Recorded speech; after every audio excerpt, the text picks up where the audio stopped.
Muy bien, buenos días. Hoy vamos a continuar con el tema 2 de fisiología de la motricidad.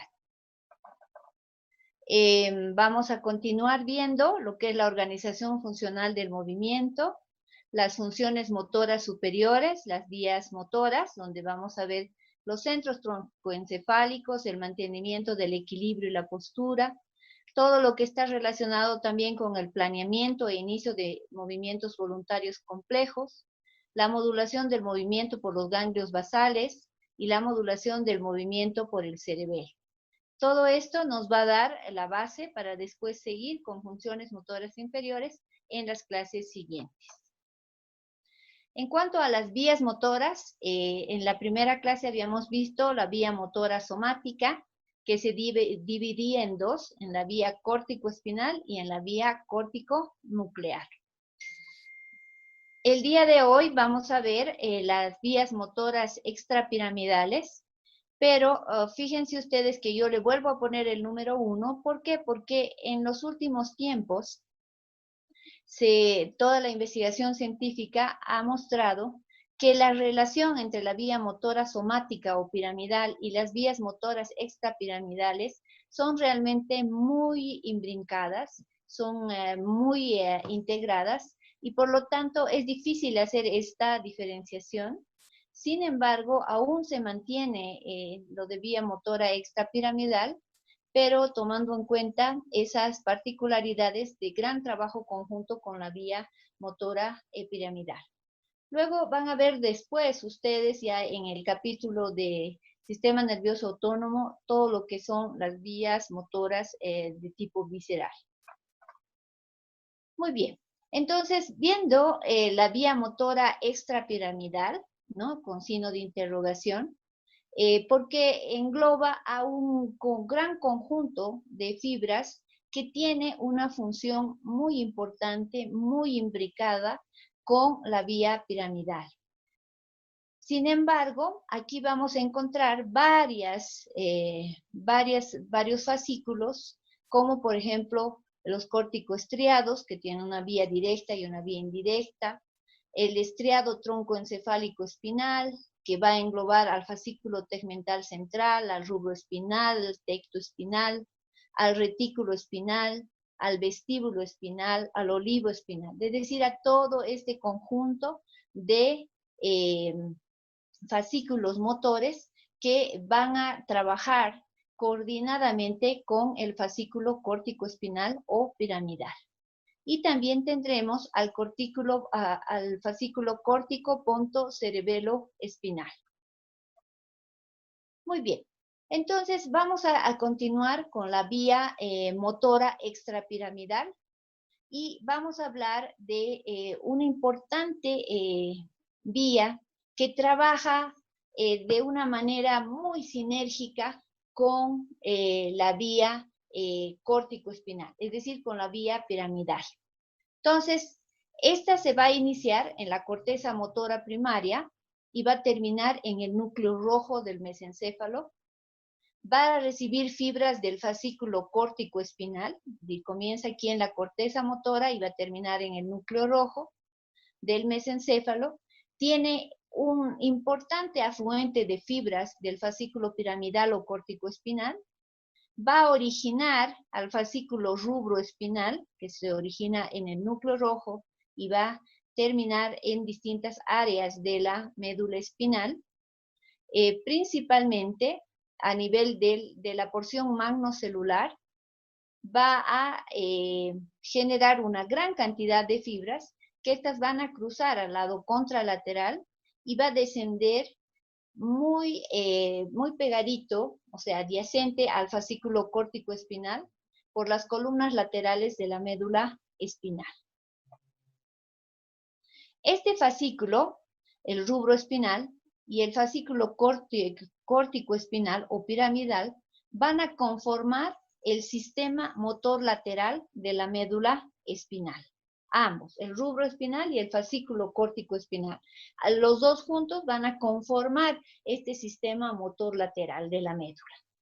Va a tener importantes conexiones con el cerebelo, y va a terminar, obviamente, en interneuronas de las motoneuronas inferiores ubicadas a nivel de la médula espinal. Este sistema córtico rubro espinal, ¿no?, tiene una representación muy importante de todos los músculos del cuerpo, ¿no?, principalmente en la porción magnocelular. Aquí es como si ese homúnculo motor que nosotros lo describíamos en la corteza motora primaria, también tuviera una representación similar a nivel de este núcleo, de esta porción magnocelular del núcleo rojo. Por lo tanto, un estímulo puntual va a producir la contracción de un solo músculo o de un pequeño grupo muscular. Y es importante porque, por ejemplo, va a conservar el movimiento de las muñecas si es que hubiera un daño a nivel del fascículo córtico-espinal o piramidal. La vía córtico-rubro-espinal es, por lo tanto, accesoria a todo el sistema córtico-piramidal que proviene desde la corteza motora primaria y se dirige a la médula espinal. En lesiones, por ejemplo, en un accidente vascular cerebral, un traumatismo encefalocraniano que lesione la corteza motora primaria, esta vía va a trabajar conservando movimientos aislados. O sea, no va a poder mover a todos los músculos porque obviamente la corteza motora primaria sería la que está dañada, el fascículo córtico espinal estaría tomado, pero va a poder conservar algunos movimientos aislados, pero de ninguna manera los signos de las manos y de los dedos en ese tipo de lesiones. Entonces, resumiendo, el sistema córtico-rubroespinal es un sistema accesorio al sistema piramidal. Ambos fascículos van a conformar la porción motora lateral a nivel de la médula espinal. En lesiones del fascículo córtico-espinal o de la corteza motora primaria que da origen a este fascículo, va a poder conservar movimientos aislados, pero no los signos, pero sí va a poder mantener los movimientos de las muñecas. ¿Cómo funcionan entonces la corteza motora primaria y el núcleo rojo? Vamos a ver que aquí hay una organización en columnas. Todas las columnas van a conformar en unas porciones milimétricas, ¿no?, una organización de millones de neuronas que van a estar dispuestas verticalmente, ¿no?, y que cada grupo, o sea, cada columna, cada grupo de neuronas organizada en una columna, va a estimular un grupo de músculos que trabajan de manera sinérgica. Esto quiere decir grupo de músculos que tengan la misma función. Es decir, si son flexores, va a estimular a un grupo de músculos flexores. O si son extensores, va a estimular a un grupo de músculos que son extensores, ¿no? Sin embargo, esta columna también puede estimular a un solo músculo. Y cada columna de esta que estamos viendo acá tiene 6 capas. El fascículo córtico-espinal se va a originar en la capa 5, mientras que en la capa 2, 3 y 4 van a recibir aferencias de tipo somatosensitivo, sensitivo, va a recibir información de otras áreas. Mientras que en la capa 6, que es la que se conecta con otras áreas cerebrales, vamos a encontrar a todas aquellas conexiones de asociación entre los distintos lóbulos y segmentos de la corteza cerebral. Muy bien, entonces, estas columnas de control motor tienen varias características. Van a funcionar como un sistema de tipo integrado, ¿no? Quiere decir que van a recibir información de múltiples fuentes, ¿no?, y van a definir y van a emitir la respuesta más adecuada. Fíjense aquí, tenemos a un perrito mayor, todo tranquilo, muy bien, mientras el pequeño gatito está haciendo todo una agresión y mostrando todo su poder para tratar de asustar al perrito que le mira sorprendido, ¿no? ¿Por qué? Porque todas esas aferencias están informándole al perrito que este es un gatito pequeño, que no hay ninguna razón para que esté actuando de esa manera agresiva. Entonces el perrito lo mira sorprendido porque no genera otro tipo de respuesta y esa sorpresa es la respuesta más adecuada en ese caso, ¿no? Y en la figura de arriba vemos que las diferentes formas de reaccionar de las personas, uno con bastante agresividad y con deseos de dañar al adversario, mientras otro que prefiere la retirada. Otra de las funciones de estas columnas de control motor son que son amplificadores. ¿Y qué significa eso? Que van a estimular una gran cantidad de fibras córtico-espinales dirigidas a los músculos, o sea, que están trabajando de manera sinérgica, o al músculo que se está enfocando la acción motora que se desea realizar. Para ello, entonces, deben activarse de 50 a 100 células piramidales, ¿no? Para lograr la contracción definitiva de un músculo. Es decir, que una sola neuronita, una sola neurona piramidal no va a poder activar a un músculo. Se necesita que sean un mínimo de 50 a 100 células piramidales. Muy bien, entonces continuando con las columnas de control motor, veremos que cada una de estas columnas va a tener neuronas de tipo dinámica y neuronas de tipo estática. Las neuronas dinámicas son aquellas que se excitan a alta velocidad por corto tiempo y desarrollan la fuerza inicial, ¿no? Entonces son las que responden más rápidamente, pero por corto tiempo, pero hacen el trabajo de manera inicial. Pero también van a tener una gran cantidad de neuronas de tipo estáticas.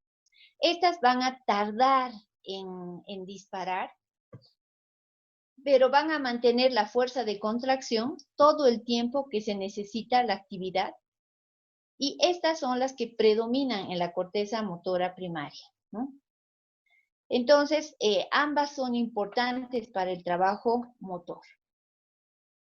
Las neuronas del núcleo rojo tienen neuronas estáticas y dinámicas también. Pero fíjense que en el núcleo rojo, las que predominan son las de tipo dinámica, ¿no? Contrarias a las de la corteza motora primaria, donde predominaban las estáticas. ¿Y esto se debe a qué? A su relación con el cerebelo, que es el responsable del comienzo rápido de la contracción muscular. Por lo tanto, esta conformación, esta presencia de este predominio de neuronas dinámicas es sumamente importante para el inicio rápido de la contracción muscular en relación a la función del cerebelo. Existe permanentemente una retroalimentación positiva somatosensitiva. Recuerden ustedes que el sistema motor es de respuesta, es nuestro sistema que va a generar ya sea acciones de huida, acciones de defensa, todo aquello que sea respuesta ante la información somatosensitiva que estamos recibiendo. Por lo tanto, las señales de la corteza motora que provocan la contracción muscular van a ser retroalimentadas positivamente por información somatosensitiva del área que está siendo activada. Y por ejemplo, estamos aquí generando un puño para defendernos, ¿no? Para dar un puñete para defendernos. Entonces, el área de la corteza motora va a estar recibiendo una constante información de los usos neuromusculares y de los órganos tendinosos de Golgi, también de los receptores táctiles de la piel que cubre a los músculos que están siendo activados.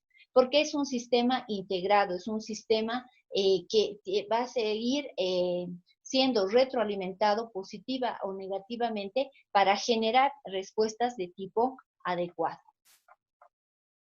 También vamos a encontrar otro sistema y otros núcleos que tienen que ver con el control motor.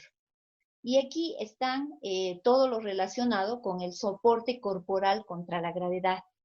Y esto lo vamos a encontrar en el tallo cerebral, ¿no? Donde a nivel del puente vamos a tener a los núcleos reticulares pontinos. A nivel del bulbo vamos a tener núcleos vestibulares, pero también vamos a tener núcleos reticulares bulbares. Los núcleos reticulares pontinos son aquellos que transmiten señales excitadoras en sentido descendente hacia la médula a través del fascículo retículo-espinal pontino, ¿no? Por su parte, los núcleos vestibulares van a controlar de una manera selectiva aquellos impulsos excitadores enviados a los músculos antigravitatorios.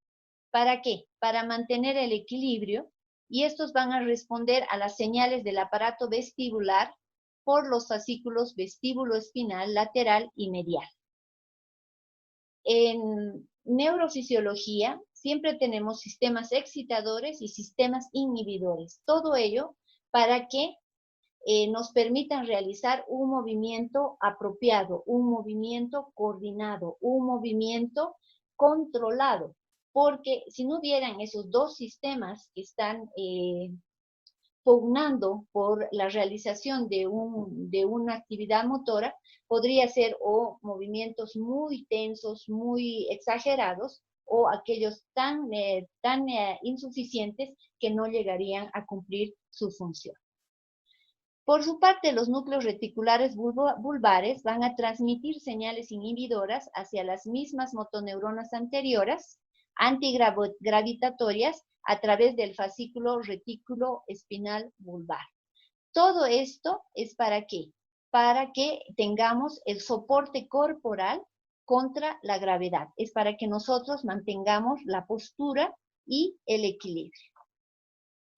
Continuando con esto, veremos que ese fascículo retículo espinal pontino, que se origina en los núcleos reticulares pontinos, va a terminar en los músculos de la columna vertebral, los antigravitatorios, los músculos antigravitatorios, y en los extensores de las extremidades, ¿no?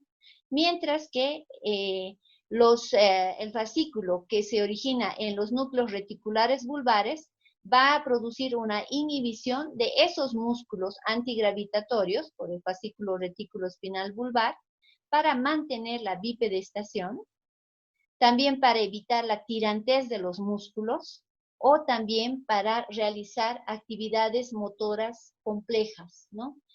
Dentro de estas actividades motoras complejas están, por ejemplo, encestar, o sea, tirar una pelota de básquet para meter al cesto, tiene que ser totalmente controlado, tiene que ser coordinado, tiene que ser milimétricamente medido, ¿no?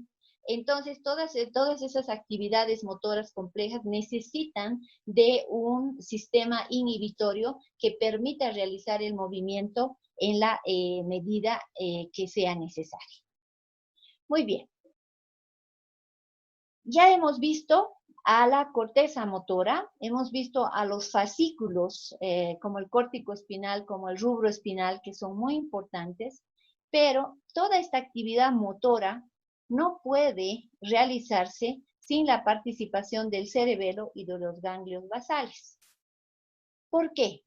Porque el cerebelo tiene una función y varias funciones, pero una muy importante que es la del tono muscular. Y aquí donde va a reforzar la energía de las contracciones musculares. El tono muscular entonces es un estado de semicontracción muscular.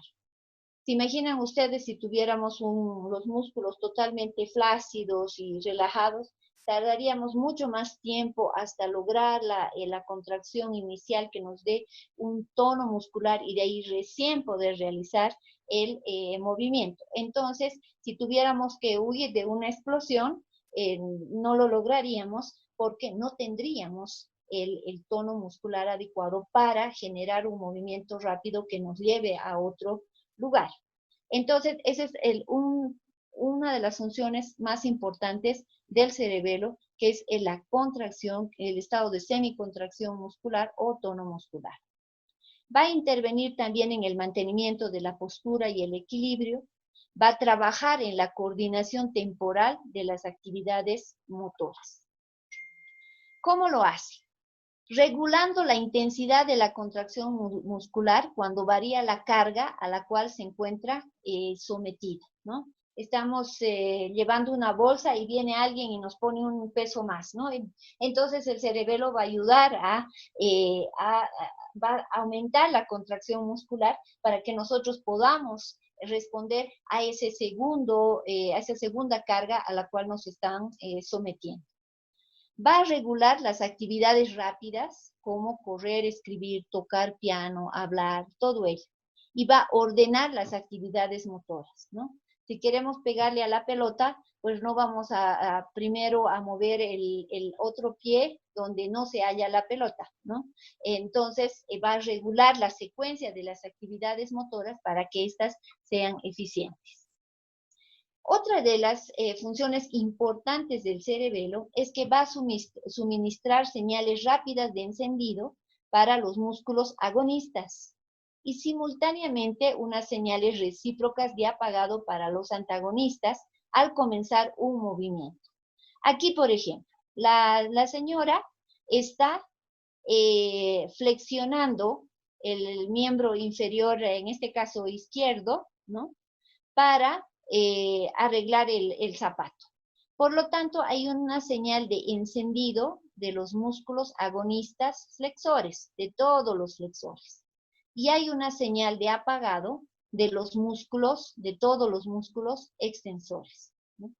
Y una vez que ya ha terminado de arreglar el zapato y se va a poner de pie, va a haber una señal de encendido a los extensores y de apagado a los flexores. También el cerebelo va a colaborar a la corteza motora para la planificación anticipada del movimiento, ¿no? Si queremos hacer, no sé, tai chi, taekwondo, kung fu y todas las prácticas deportivas donde realmente se necesita una gran destreza en términos de movimientos, el cerebelo está apoyando fuertemente para la realización de este tipo de ejercicios. ¿Por qué? Porque verifica y efectúa ajustes y correcciones durante la ejecución de los movimientos para pasar suavemente de un movimiento a otro movimiento. También va a aprender de sus errores, ¿no? Por eso se dice que el maestro no nace, sino el maestro se hace, ¿no? Y que la práctica hace al maestro. Entonces, por eso es el entrenamiento masivo que los deportistas realizan, para aprender de sus errores y generar todas estos engrames funcionales del cerebelo para que todos sus movimientos y su práctica deportiva sea excelente. ¿Por qué? Porque si un movimiento no ha salido como se ha planificado, se va a modificar la excitabilidad de las neuronas para que las contracciones musculares salgan como se desea. Y seguimos, ¿no? Y si y jugamos ping-pong o jugamos cualquier tipo de deporte, pues vamos a practicar para que nuestros movimientos sean cada vez más finos y más deseados en el sentido de vencer al oponente. ¿Cómo funciona entonces el cerebelo? El cerebelo va a trabajar en base a 30 millones de unidades funcionales que están conformadas por las células nucleares profundas, o CNP, y las células de Purkinje, ¿no? Acá tenemos una célula de Purkinje. Muy bien, la célula nuclear profunda es la salida de la unidad funcional del cerebelo y va a estar influido por impulsos excitadores, ¿no?, que vienen del encéfalo y de la periferia, e inhibidores que vienen de la célula de Purkinje a través del neurotransmisor inhibidor por excelencia, que es el ácido gamma-aminobutírico o GABA. Va a recibir fibras trepadoras de las olivas inferiores del bulbo raquídeo, que hacen 300 sinapsis con las células de Purkinje y dan colaterales a las células nucleares profundas. Aquí tenemos un esquema donde vamos a ver el córtex del cerebelo, que va a tener una capa molecular, una capa de las células de Purkinje y una capa de las células granulosas. Entonces, las células de Purkinje van a ejercer una acción inhibitoria sobre los núcleos, sobre la corteza o sobre las células nucleares, nucleares profundas, mientras que las fibras trepadoras y las fibras musgosas van a traerles señales de tipo excitatorio. Por lo tanto, van a recibir fibras musgosas que provienen del encéfalo, del tronco y de la médula espinal, y esta también va a dar colaterales a las células nucleares profundas. Es decir, todo este engramado va a trabajar de manera sincrónica, de manera excitatoria e inhibitoria para generar las respuestas motoras adecuadas. Las células de Purkinje van a disparar constantemente en reposo, generalmente de 50 a 100 potenciales de acción por segundo. Sus descargas iniciales son las más potentes y hay otras descargas secundarias que son cada vez más débiles y a esto se va a denominar descarga compleja. Las células nucleares profundas van a descargar más de 100 potenciales de acción por segundo. La actividad de ambas células puede aumentar o disminuir. Las fibras trepadoras y musgosas son las que excitan a las células nucleares profundas. Las células de Purkinje las inhiben, como estamos viendo aquí, fibras trepadoras y musgosas que provienen de la corteza motora o de la médula espinal, son las excitatorias, mientras que las células de Purkinje son las inhibitorias de las células nucleares profundas. El equilibrio es ligeramente favorable a la excitación. Y esto es muy importante porque fíjense, aquí ponemos 3 de excitación y 2 de inhibición. Porque si ganaran las inhibitorias, fueran 4 aquí y estas 3, entonces no podríamos movernos, ¿no? Entonces el equilibrio logrado es ligeramente favorable hacia la excitación para permitir el movimiento. En cuanto a la actividad motora rápida, primero se registra una señal excitadora rápida de las células nucleares profundas hacia la vía de salida motora para potenciar la actividad muscular. Segundo, hay una señal inhibidora de retroalimentación negativa de la célula de Purkinje que se llama la línea de retardo. ¿Para qué? Esta va a suministrar lo que se llama un mecanismo de amortiguación, que es una breve demora para detener el movimiento muscular y que no rebase su objetivo miocil, ¿no? Si queremos tomar, por ejemplo, este dulce, entonces se va a producir ese pequeño retardo para que no haya una oscilación, ni me pase yo de mi objetivo, que es recibir o recoger el dulce. Muy bien. Pero también en el cerebelo vamos a encontrar células en cesta y estrelladas que son las que afinan esa señal inhibitoria generada por las células de Purkinje. Estas van a enviar, ¿no? Van a enviar axones perpendiculares a las fibras paralelas, que los estamos viendo aquí, ¿no?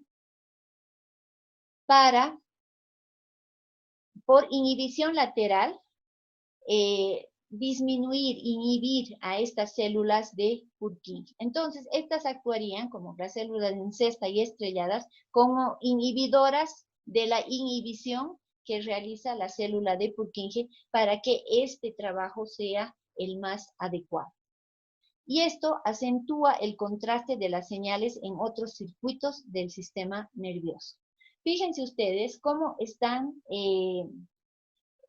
cómo es la función de cada una de estas células para que realmente el control sea exacto y nos permita realizar los movimientos más finos, los movimientos más adecuados que deseamos realizar. ¿Qué ocurre cuando hay una alteración, por ejemplo, en el cerebro?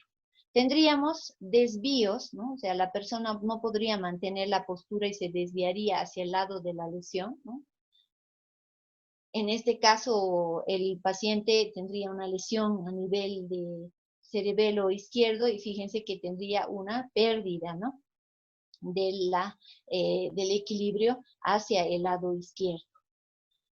tendríamos una marcha de tipo titubeante. En cambio, cuando tenemos todos estos sistemas totalmente funcionales, entonces nuestra marcha es segura, no titubeamos, todo eso.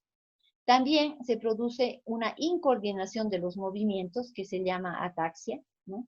Y una dismetría o hipermetría. Dismetría quiere decir que no estamos midiendo bien y la hipermetría. Fíjense aquí, le estamos pidiendo al paciente que toque con el talón la rodilla. Sin embargo, cuando hay una lesión, cuando está lastimado, cuando hay una lesión por algún tipo, por alguna causa del cerebelo, se va a producir una hipermetría. Aquí está la rodilla, pero él sube el talón mucho más arriba, ¿no? ¿Por qué? Porque aquí ya no está actuando ese control tan fino, inhibitorio de las células de Purkinje, de las células en cesta, de las células estrelladas, y es solamente la corteza motora que está tratando de realizar el movimiento, pero ahí le falta el trabajo del cerebelo para realmente medir exactamente dónde queremos colocar el talón. Y esta es una prueba, la prueba del talón rodilla, que es muy importante para evaluar la funcionalidad del cerebelo. Aquí también tenemos lo que es la prueba de la resistencia. Nosotros somos los exploradores. Entonces, tomamos el antebrazo del paciente y lo tratamos de alejar de su hombro. Y posteriormente lo soltamos. Cuando el cerebelo está sano, pues el brazo, la mano y el antebrazo se van a detener y no van a golpear el hombro del paciente. Pero en este caso, fíjense ustedes, hemos soltado, ya hay una lesión cerebelosa y por lo tanto la mano y el antebrazo pegan el hombro del paciente, ¿no? Entonces, todas estas alteraciones se dan cuando el cerebelo está dañado por alguna razón. Muy bien, hasta ahí es nuestra segunda clase y vamos a continuar después con lo emocionante del sistema motor. Hasta luego.